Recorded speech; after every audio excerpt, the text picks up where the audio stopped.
Yeah, so next we will see a use case. Before that, uh, the main argument of the case is, see, we have seen all the decisions, so to make all the decisions, say when to order, how much to order, where to store, we will having the lots of data to solve these problems.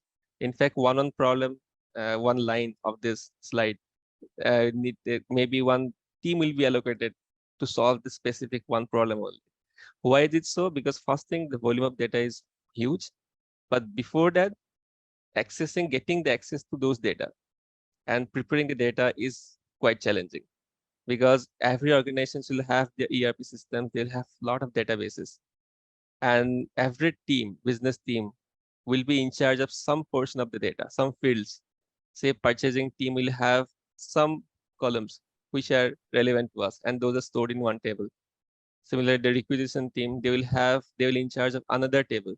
Now, when you want to solve the entire problem, you need to get the data from all the tables, and you need to have one consolidated data. And those data might not be look very clean, and they, in fact, the column names also might not be very intuitive. So for that, you have to refer to a table dictionary where the column description will be there. Then from there, you have to identify what are the data relevant to you. And finally, you arrive at a consolidated data based on which you start your analysis. So I'll show a snapshot of how the actual data might look like. This is one of the organizations. Uh, you can see here, there around some 30, 40 columns will be there. Yeah, see, 55 columns will be there. So these columns will have different meanings. In fact, I don't know all the meaning of all the columns. So you can have material movement document. So it will have a unique identifier for the documents. One document means one movements of product. Say either the product is coming from the warehouse to store or from the distribution center to warehouse. Then we'll have the year. Then you have some item IDs. Then where it is going, plant facilities. In the plant facility, which location? If the plant is very huge, we'll have different sub departments where the item is going. So you will have the product group, like all the group have a generic, like it's a subset of a bigger group. Say you have, if the chips, 10 types of SKUs are there, chips type 1, chips type 2, chips type 3, but they're all at the end are chips. So they will have one product group. And similarly, you won't having the data like it is year 1 data, it's year 2 data. You will have the dates like timestamps. From the timestamps, you have to process to identify what is the year, what is the month, what is the date. Then you either aggregate the month level or day level or week level, which suits your analysis. Like in some forecasting, your monthly data will be better, or in some cases, weekly data will be better because you can identify another seasonality or another trend. So this all processing happened. So what I was telling, like, is coming from different tables. There might be a case like column A, B, C, D will be stored in another table, which another a business team is in charge of that. Then E, F, G is stored in, say, another table, which, say, team 2 is in charge of that.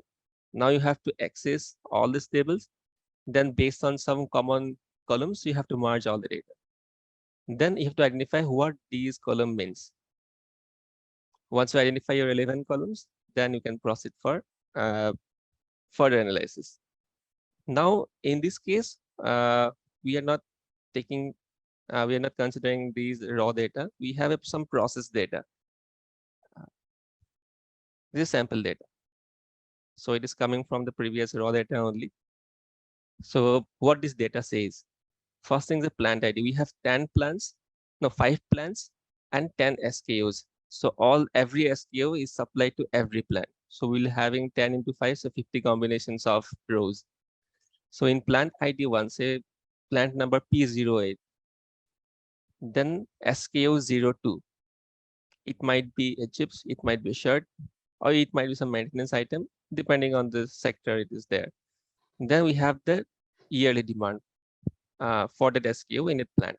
So in year 2, 94 items of SKU 02 has been consumed in plant 0 P08. Similarly, in the year 2, 94 items of SKU 02 has been used in plant ID P08, It and need not so on. even be plant, right? I mean, it can be It may be any store, any location any in location. the It might supply be a chain. store. It It might may be a be a store. store. Yeah, Yes. it might be a store. And I mean, this is just an example, but this can be anything. It need not even be annual demand.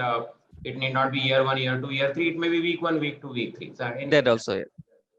The It data may is be the, only representative data. yes. And as Gemini was saying, there need not always be 10 SKUs. If you work in an organization where you have to deal with 10 SKUs, you are in heaven. Most of the times in retail industry, you have to work with hundreds of SKUs together. Yes. So in that case, your AI will come into picture. Now from this data, you have to identify what is the trend. Exactly. So Is there any? since Gemini wants to show you some quick results, he's taking smallish data size, but you scale it up to understand the reality. Yes. So from this data, suppose I have supplied you this data. Then what are the things you need to first identify?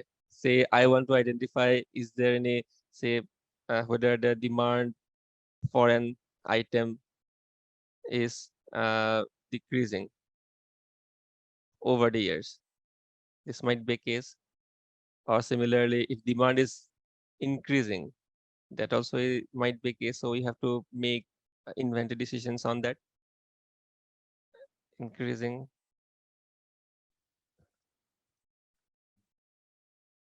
Then another thing is like whether your demand is for an SKU is increasing last 3 years or last 2 years, or it might be decreasing instead of in the first scenario, your demand is decreasing over the years.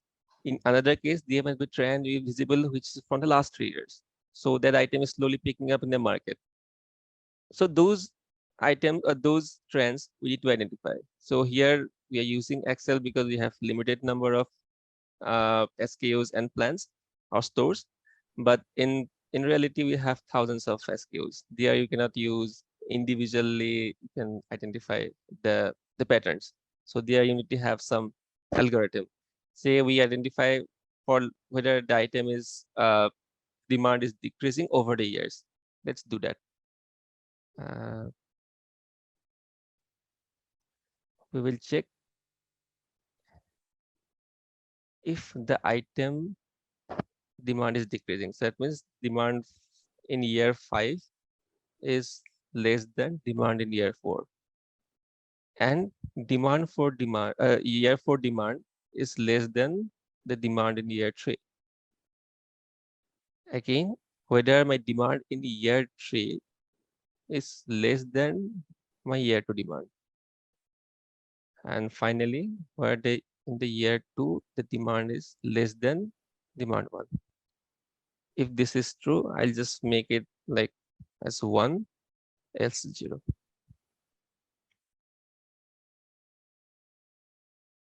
Yeah, there are some items which are showing that trend.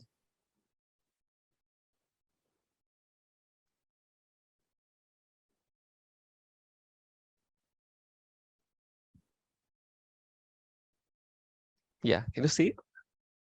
Yeah. So here you can see in plant P06, the SKU item 01. Its demand actually is decreasing 114, 99, 93, 76, 75. So actually, I think the item is going out of the market slowly. So my inventory replenishment decisions, I need to revise. Suppose I'm supplying every time some 200 products, whether I will still continue to do that or not. So similarly, you can see other items, they're all dying out. Similarly, we can also see if there is any items where the demand actually is picking up. So what will we do? We'll just change the sign.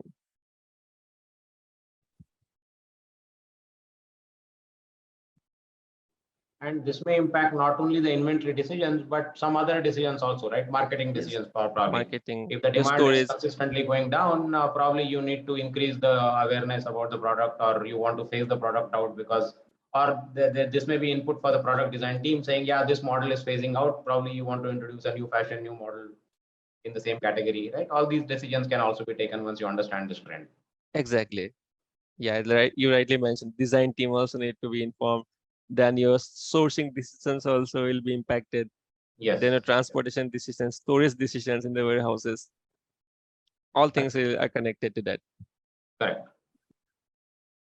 Yeah, here also you can see there are some items which actually demand is slowly growing over the years. So for that, you have to make again new decisions. Additional space will be required. Additional display units might be required in the stores. And your sourcing decisions will be you need to source more items, more components, or more raw materials from your vendors. And if you order more, then again for storing those raw materials, you need to have sufficient spaces in the warehouses or maybe in the in the in other plants. So that inventory decision again will be impacted. Correct. Yeah. And there might be some cases where actually demand actually is might be going up. For example, let's see if any items demand is increasing in last 3 years.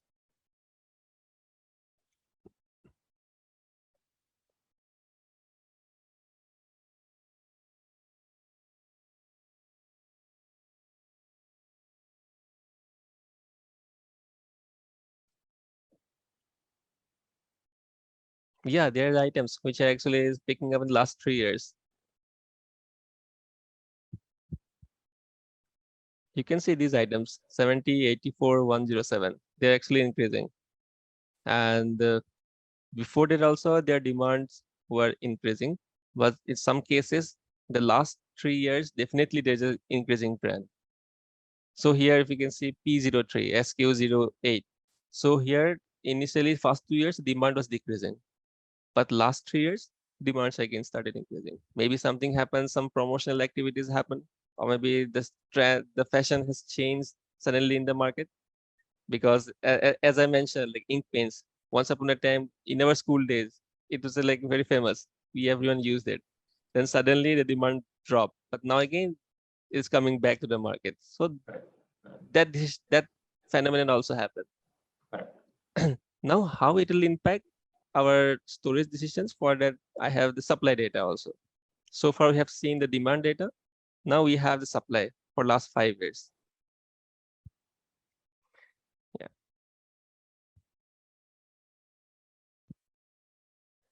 So what this data says, say on year one, my demand for SKU01 in plant P01 was 119, but I have allocated 111 items of the SKU to plant ID to the plant P01.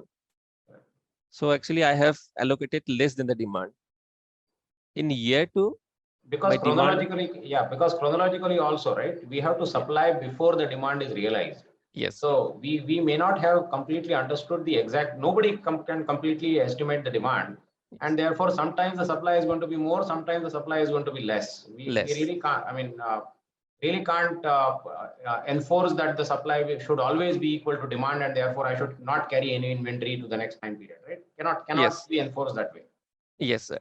In fact, it happens. One is like your inventory constraint, like you have only this much only in stock, you have to allocate across all the places.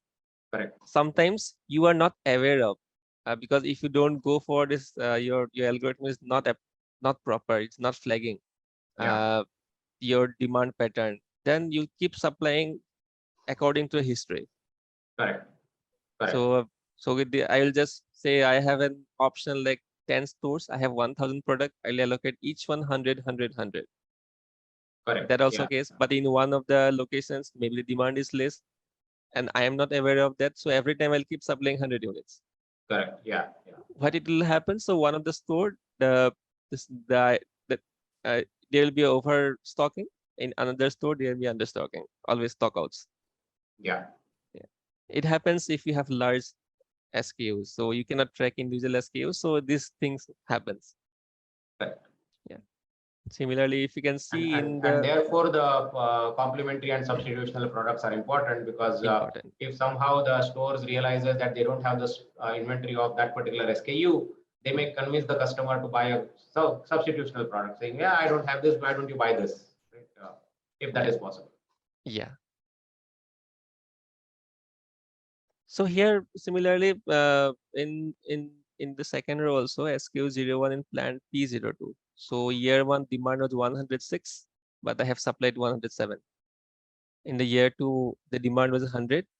I have supplied only 95, and so on. Sometimes I will allocate more, sometimes I allocate less. But the problem arises if I am allocating more systematically. Every year I'm allocating more, or whether in some cases every year I'm allocating less. So then that will be a problem, because there is a systemic bias. So that will help me. That will actually impact my sales. So let's see whether anywhere we have systematically allocating more. So if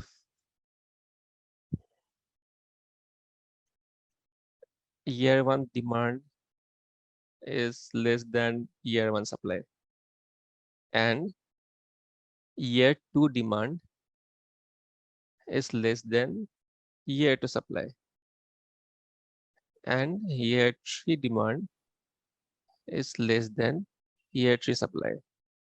Yeah. Here also, this seems to be the case where Excel was built up using data from various sources, right? Yes.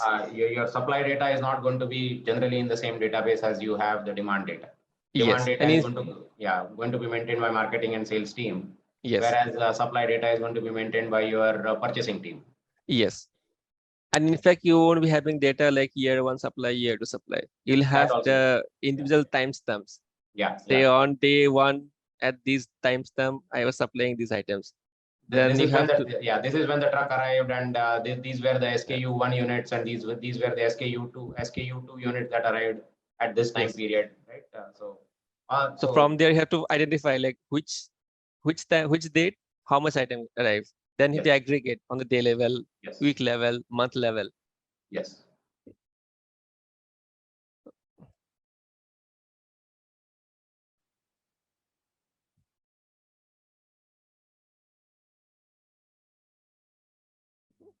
So let's see if is there any systematic low allocation. Yes, we have items.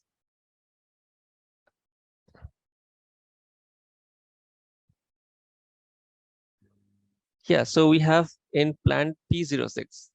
So SKU01 has been allocated more every year. So in the first year, the demand was 114, so I have supplied 119. Second year, my demand was 99. Again, I have supplied 108. Then every year these things happen. Similarly, in SKU02 in plant P08, same thing is happening. So it whether either I have to recalibrate my forecasting techniques, or uh, uh, I have to identify some trends, like something might have happened in the market. So I have to analyze what is happening in the market, whether any specific phenomenon happen. So I have to inquire on that. Otherwise, every time I'll keep allocating more. Correct. Yeah. In fact, there might be a case, suppose SKU01 has been allocated more than the demand for plant P06, while same SKU01 will be allocated less in another plant, where the Correct. demand actually was high. Correct. So let's see that also, if anything.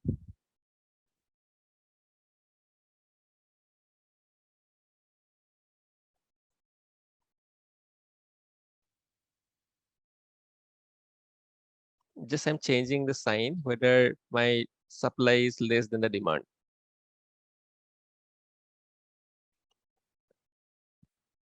And I'll mark it as 2.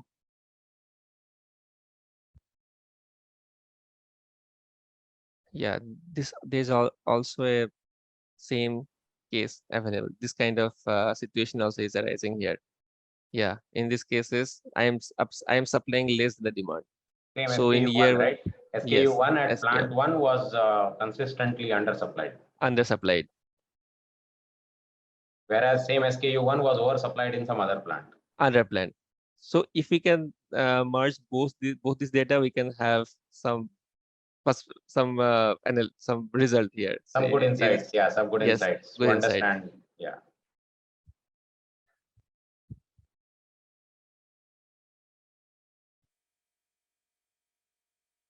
So this third column is telling us a one means where system every time I'm allocating more. Two means every time I'm allocating less. So Yeah. let's see whether any of the SKUs actually is uh, in, inappropriately allocated.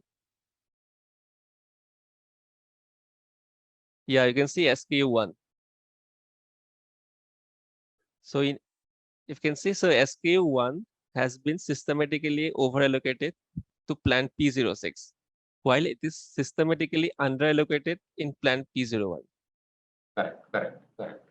So if I can route some of the items from plant 6 to plant 1, then I will have less stockouts.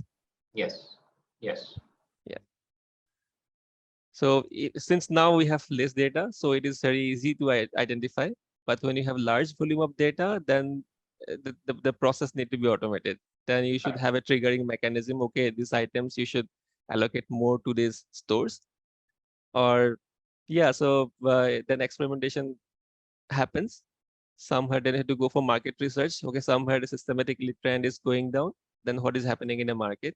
Then if you want to boost the demand again, either to go for sales promotion or otherwise you have to discontinue the product from the market after some point of time. So this all will have uh, implication on all the inventory decisions at every level. Correct. Correct.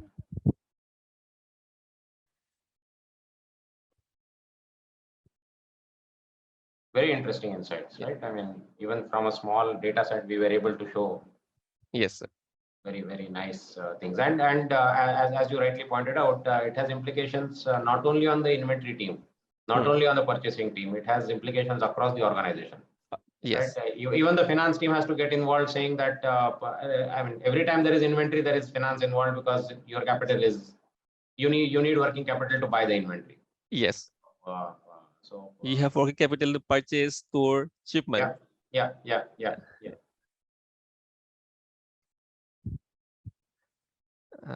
Yes, so in the next part, we'll just talk about the multi-channel retailing. So this is already have introduced previously.